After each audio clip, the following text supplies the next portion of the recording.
explorers, pioneers. You said science is about admitting what we Цяга don't да know. даследавання ў нас у крыві гэта тое, што прымушае нас ісці наперад. Stars. Гэтыя словы з фільму «Інтэрстэлар» дакладна апісваюць сутнасць чалавечай натуры. Людзі заўсёды спрабуюць разумець навакольны свет і адкрываць новае. Кожны з нас можа стаць даследчыкам і дапамагчы навуцы. Адкрыю сабе вучонага. You? Deal. Добрый дзень, шановныя слухачы. Мы працягваем размаўляць пра грамадзянскую навуку і пра розныя цікавыя і важныя пытанні сучаснасці, звязаныя з кліматам, з экалогіяй, з грамадствам. Падчас мінулага выпуску мы размаўлялі пра тое, што рабіць, каб скараціць выкіды негатыўных рэчываў у прыроду і запаволіць змены клімату, пра так званую мітыгацыю. Сёння мы хацелі бы паразмаўляць пра іншы працэс, што рабіць, калі ўжо змены клімату адбываюцца. Гэты працэс называецца адаптацыя і, як права, павінна бараніць людзей і эканоміку. І пра ўсё гэта з намі сёння паразмаўляе наш эксперт Уладзімір Зуеў з фонду «Нерушнатура». Добрый дзень, Уладзімір. Добрый дзень. Мы шмат разоў чулі слова «адаптацыя», але тут можна вельмі проста пераблытаць яго хаця ж бы з тым самым працэсам мітыгацыяй. Ці вы можаце патлумачыць простымі словамі, у чым розніца? Калі гаворыць проста, то мітыгацыя гэта пра прычыны гэтых выкідаў, а адаптацыя гэта пра тое, пра наступствы, нават сказаць, наступствы таго, што парніковыя газы накапіліся, сканцэнтраваліся ў атмасферы і адказвае, як з гэтым жыць бяспечна. То бок адаптацыя гэта не нешта, што мы прайгралі ўжо, не нейкая параза. Не, гэта рэалізм. Нават пры самых амбіцыйных мерах мітыгацыі назіраюцца спёка, паводкі, засухі, то есть экстрэмальныя з'явы, якія вельмі-вельмі небяспечныя, і яны будуць узмацняцца. І задача дзяржавы і супольнасці да гэтага падрыхтавацца. Ну, а як гэта можна зрабіць? Напрыклад, пачынаючы хаця бы справа. Вот у парыжскім пагадненні ёсць нават асобны блок, глобальная мэта адаптацыі. І яна пра тое, як знізіць гэтую ўразлівасць, павышаць устойлівасць і абараняць як насельніцтва, так і эканоміку. І гэта абавязак дзяржавы. То есть у сучасным міжнародным праве адаптацыя да змен клімата гэта частка базавай дзяржаўнай функцыі, якая нават замацавана ў гэтым міжнародным пагадненні. Ну, але чаму цяпер пачалі больш пра гэта гаварыць, чым хаця бы 10 гадоў таму? Бо наступствы зменаў клімату яны сталі ўсё больш і больш адчувальныя. І ёсць вельмі важны аргумент, гэта эканамічны. Інвестыцыі ў адаптацыю яны больш танныя, чым ліквідацыя шкоды пасля катастроф, кліматычных катастроф. Ну, а можа быць, Уладзімір, вы маглі б некалькі прыкладаў прывесці? Канешне, палепшаная сістэма ліўнёвай каналізацыі ў горадзе гэта больш танны працэс, чым аднаўленне затопленых дамоў ці інфраструктуры. Або там пасля ліўневых дажджоў, або пасля паводкі. Нават падлічана, што 1 еўра, які ўкладзены ў мадэрнізацыю ліўнёвай каналізацыі ў гарадах, ён эканоміць сярэднім да 6 еўра будучых выдаткаў па ліквідацыі наступстваў гэтых катастроф. Ну і таксама, напрыклад, стварэнне зялёных, пашырэнне стварэння зялёных зон у гарадах. Гэта больш танны працэс, чым выплаты людзям у сувязі з захворваннямі з прычыны той жа самай спёкі ў гарадах. І таксама і ў аграрным сектары страхаванне аграрных рызык гэта больш таннае, чым кампенсацыя страт у выніку экстрэмальных кліматычных з'яў. Ну, але гэта тычыцца толькі некаторых рэгіёнаў, не ведаю, можа ёсць такія краіны, як Беларусь, дзе няма экалагічных праблем і засух. Беларусь таксама сутыкаецца з экстрэмальнымі падзеямі, гэта і спёкі, гэта і змены воднага рэжыму рэк і рызыкі для сельскай гаспадаркі, для гарадской інфраструктуры. Ігнараваць адаптацыю это значыць павялічваць будучыя страты. І, напрыклад, калі раней гарады Беларусі удзельнічалі ў пагадненні мэраў па энергіі і клімату, то шмат такія адаптацыйныя механізмы яны пачалі рэалізоўвацца ў нашых гарадах, напрыклад, тым жа Полацку, Новагрудку, Баранавічах, Магілёве. І былі канкрэтныя вынікі, якія паказалі, што гэтыя адаптацыйныя механізмы яны ствараюць ужо такую цэлы накірунак у дзейнасці гарадоў. Але гэта застаецца ці гэта спынілася? Не, гэта працягваецца. Шмат якія гарады ўжо без знешняга фінансавання за невялікія грошы гарадскіх бюджэтаў яны працягваюць, напрыклад, мадэрнізаваць ліўнёвую каналізацыю, будаваць новае асвятленне, пашыраць або кіраваць зялёнымі насаджэннямі. Гэта ўсё працягваецца. А як гэта адбываецца, вось гэта адаптацыя на узроўні заканадаўства ў іншых краінах, хаця ж бы Еўрапейскага Саюза ці тая самая Польша? Асноўны інструмент – гэта нацыянальныя планы і стратэгіі адаптацыі. То есть іх маюць краіны Еўрапейскага Саюзу, Расія, Кітай, і гэтыя нацыянальныя стратэгіі яны ідуць па кроках уніз да гарадоў, да звычайных людзей. Але Еўрапейскі Саюз папярэднім разам вы казалі, што што тычыцца мітыгацыі, то ЕС гэта адзін з лідараў. А вось гэтыя адаптацыйныя элементы працэса, то як тут у ЕС выглядае? Так, у 24-25 годзе ў Еўрапейскім Саюзе была прынята новая адаптацыйная стратэгія. Яна робіць акцэнт на прырода-арыентаваных рашэннях. То есть, напрыклад, аднаўленне лясоў, зялёных насаджэнняў у гарадах, аднаўленне тых же самых балот, страхаванне кліматычных рызык, абавязковы ўлік кліматычных рызык пры інвестыцыях. Паводле ацэнак Еўракамісіі паводкі ў краінах Еўрапейскага Саюза наносяць шкоды каля 8 мільярдаў еўра ў год. І без адаптацыі да 2050 года, то есть той час, калі прагназуецца рост наступстваў гэтых паводак, гэта лічба можа вырасці да 30 мільярдаў у год. То бок Еўрасаюз ужо не проста дае рэкамендацыі, гэта ўжо прынятыя канкрэтныя рашэнні, якія дзейнічаюць. Так, і гэта ўсё далей ідзе на ўзровень тэрытарыяльнага планавання, замацоўваецца ў водным праве, у будаўнічых нормах, у фінансавым рэгуляванні. А скажыце, таксама вось калі гаворыць пра гэтыя адаптацыйныя працэсы, гучыць панятак кліматычнай устойлівасці. Што ён значыць і таксама ў прававым сэнсе? Гэта калі закон абавязвае інвестараў, праектыроўшчыкаў улічваць кліматычныя рызыкі на будучыню. То есть не будаваць як раней, а ацэньваць, ці вытрымлівае той ці іншы праект умовы будучыні, менавіта звязаны з кліматычнымі рызыкамі. Напрыклад, як гэта можа быць выглядаць? Напрыклад, у краінах Еўрапейскага Саюза будаўніцтва новых жылых раёнаў немагчыма на тэрыторыях з высокай рызыкай, напрыклад, паводак, без абарончых мер. І абавязкова будучыя жылыя дамы або нават прамысловыя прадпрыемствы і будынкі, яны праходзяць ацэнку ўразлівасці ад ліўняў і ад падтаплення, у выпадку, напрыклад, масавага выпадзення дажджоў або паводак. І усе будынкі, яны праектуецца з улікам магчымых 100-500 гадовых сцэнароў развіцця паводак. Гэта так званая дзейнічае ў Еўрапейскім Саюзе дырэктыва па паводках. І у Нідерландах гэта вельмі добра праяўляецца ў тым, што новыя кварталы, жылыя кварталы, яны праектуюцца менавіта з такой этой прасторы для вады. То есть тэрыторыя блакітна-зялёнай інфраструктуры, якая у выпадку павелічэння аб'ёма вады можа забраць яе і не падтапліваць дамы. А вось сельскай гаспадаркай. Бо гэта жылое, так? Жылыя кварталы. А што адбываецца, скажам, сельская гаспадарка, якая тэарэтычна ўразлівая на такія змены?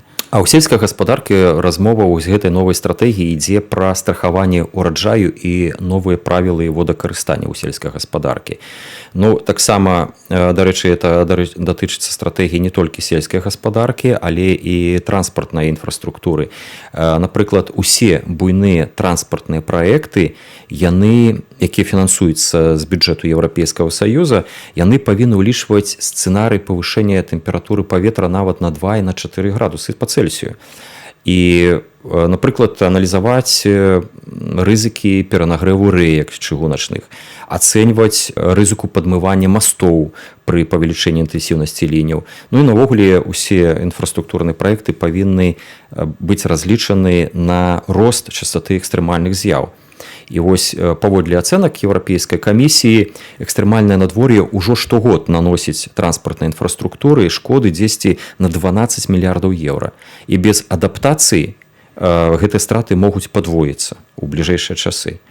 І вельмі важна, што таксама гэтая адаптацыйная стратэгія яна гаворыць пра ролю бізнесу, таму што бізнес удзельнічае ў працэсе, ну так можам сказаць, раскрывае кліматычныя рызыкі у сваёй справаздачнасці, таму што бізнес гэта не толькі уласныя грошы прадпрымальніка, гэта, напрыклад, і грошы акцыянераў. Яны павінны ведаць, як бізнес будзе ў доўгатэрміновай перспектыве развівацца пры існаванні гэтых кліматычных рызык.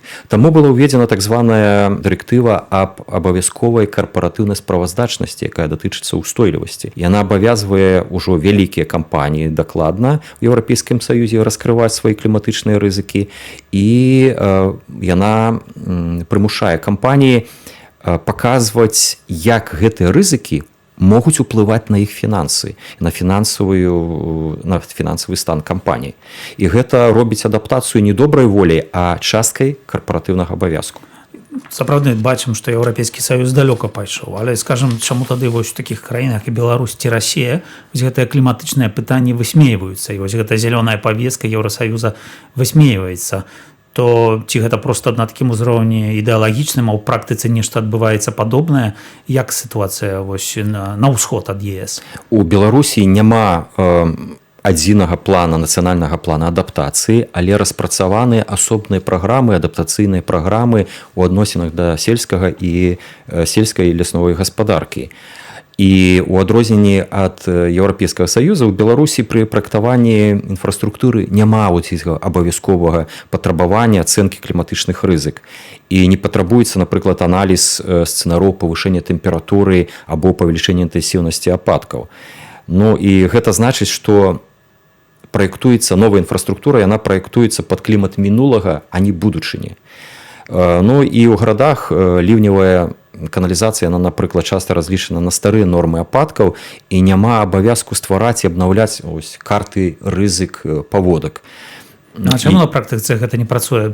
Летась, я памятаю, у Менску ж былі і не толькі ў Менску, і таксама ў іншых гарадах, таму што вось гэтае тэрытарыяльнае планаванне ўлік кліматычных рызык не з'яўляецца абавязковым крытэрыем. Ну і сельская гаспадарка Беларусі таксама, там няма, напрыклад, абавязковага страхавання кліматычных рызык і няма сістэмнага механізму падтрымкі адаптацыйных тэхналогій. Ну і таксама водакарыстанне сельскай гаспадаркі, яно не заўсёды ўлічвае сцэнарый засух. Владимир, ну тое, што вы расказвалі, гэта шмат у чым рашэнні ўрадаў ці нават міжурадавых такіх кааліцый ці утварэнняў. А вось бізнес, дзе ён тут і што ён робіць? Ну, бізнес навогуле ён знаходзіцца ў цэнтры працэсу адаптацыі, таму што кліматычныя рызыкі гэта і перабоі паставак тавараў, гэта страты сыравін, пашкоджанне інфраструктуры, рост страхавых выдаткаў. Літаральна учора, размаўляючы з адным прадпрымальнікам, ён расказаў выпадак, калі, працуючы ў кампаніі па устаноўкі электрапрыбораў, яны атрымалі велізарныя страты ў сувязі з тым, што зімой транспарт на 3 тыдні затрымаўся з дастаўкай тавараў, і фірма-усталёўшчык электратавараў вымушана нават была плаціць штраф у сувязі з тым, што зацягнулася здачай аб'ектаў. У 22-м годзе ў Еўропе засуха прывяла да абмялення рэк, буйных рэк таго ж Рэйна, і гэта адразу прывяло да зніжэння грузаперавозак і вялікіх страт для прамысловасці той же самай Германіі. То есть кліматычны фактар, ён ператвараецца зараз у прамую фінансавую пагрозу. Становіцца, то бок тут трэба кіраваць іншымі рызыкамі, так? Абсалютна так. У свеце адаптацыі бізнесу трэба аналізаваць кліматычныя рызыкі, змяняць сваю лагістыку або мець некалькі сцэнароў лагістыкі, а таксама рэалізоўваць устойлівае праектаванне і страхаванне. І гэта ўсё паступова становіцца ў Еўрапейскім Саюзе такім прававым абавязкам, а не выбарам. Ну, але што гэта значыць? Як гэта выглядае ў ЕС? У Еўрапейскім Саюзе бізнес абавязаны раскрываць кліматычныя рызыкі, паказваць, як яны ўплываюць на іх фінансы, а таксама раскрываць, як дзейнасць фірмы ўплывае на навакольнае асяроддзе. Гэта ўсё прапісана ў дырэктыве аб карпаратыўнай справаздачнасці.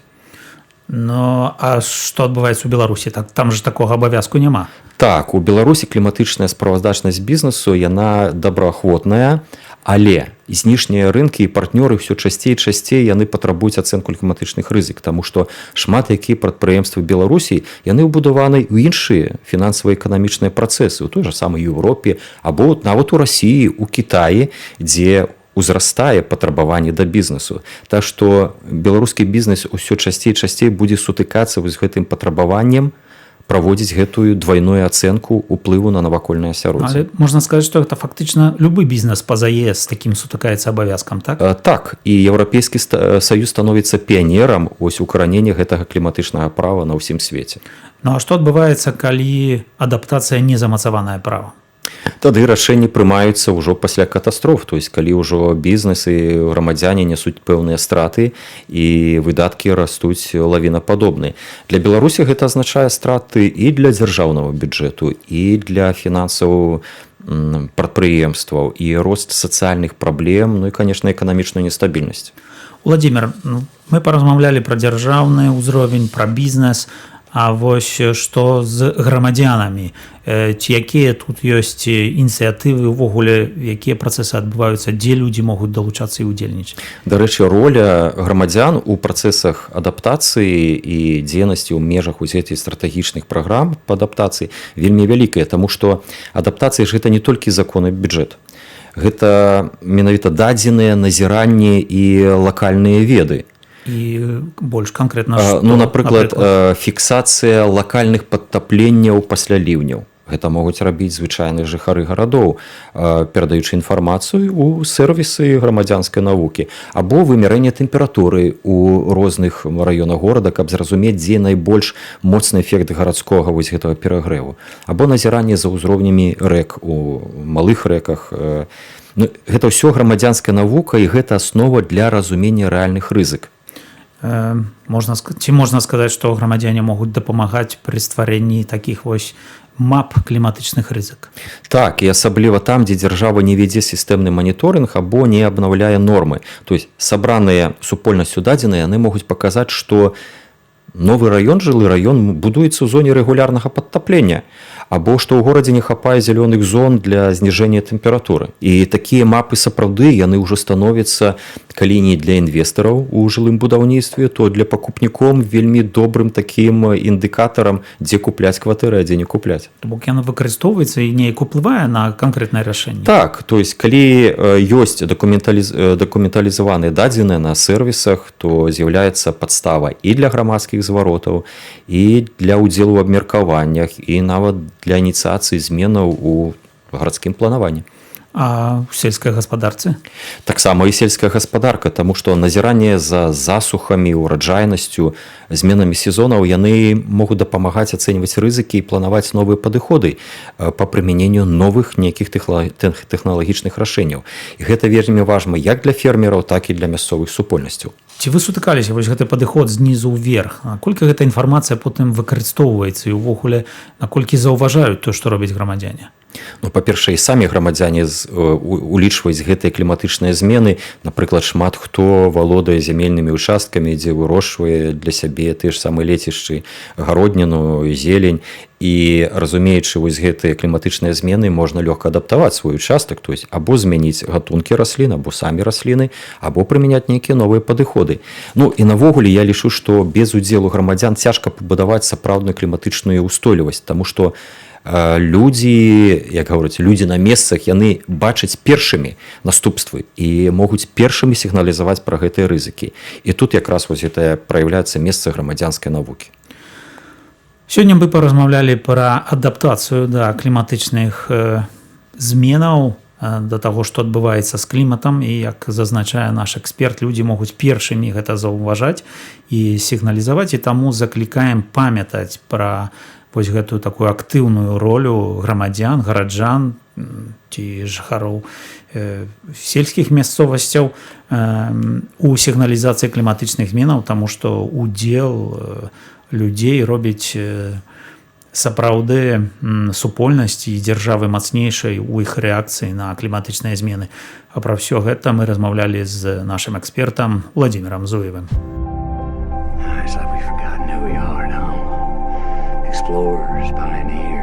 You said science is about many more. Цяга да даследавання ў нас у крыві гэта тое, што прымушае нас ісці наперад. Stars. Гэтыя словы з фільму «Інтэрстэлар» дакладна апісваюць сутнасць чалавечай натуры.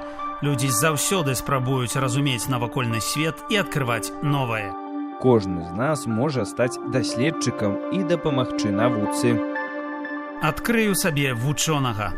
You? Deal.